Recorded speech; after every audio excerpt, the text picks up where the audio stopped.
Aaron, thank you very much for joining us in the Big Question Corner. Now, we're here to talk about the three principle approach. I know it's complex, but from what I gather, it kind of looks at the psychological aspect of stress. Is that right? Well, yeah, it puts stress into the category of all other feelings. And it points to the fact that if you understand what feelings are and where they come from, they're actually easier to deal with than you would imagine. So it's all focused on what are they and where do they come from, and that applies to stress as much as anything else.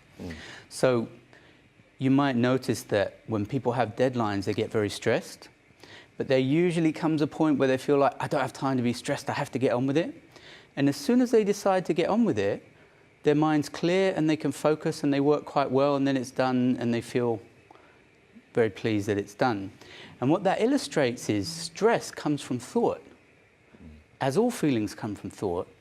And as soon as we're not actively focusing on that thought, our minds kind of default to a more natural ease and well-being, which allows us to focus on the work instead of freaking out about the deadline.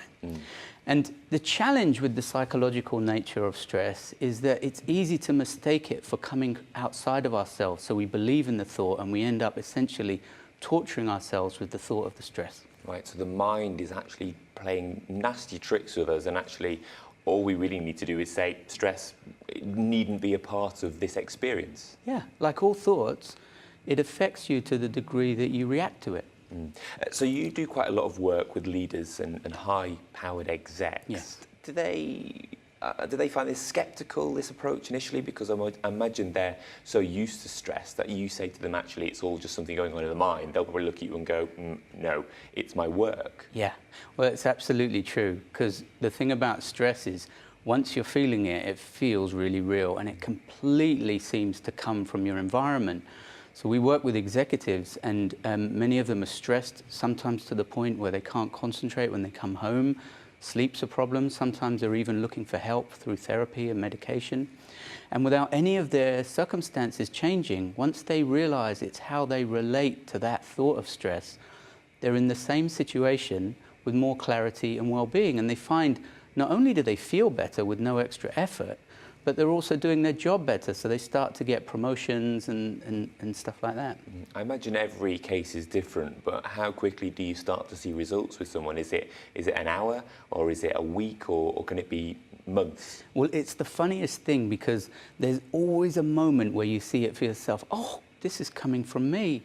It's not as real as it feels.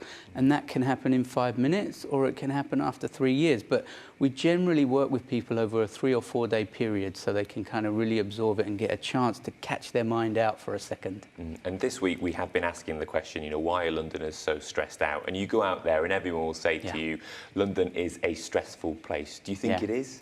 Well, I think Londoners are extremely stressed, and it looks to me like one of the reasons they're so stressed is because we all agree London causes stress. And because we agree, when we feel stress, we think there's a good reason, so we carry on being willing to think it and feel it.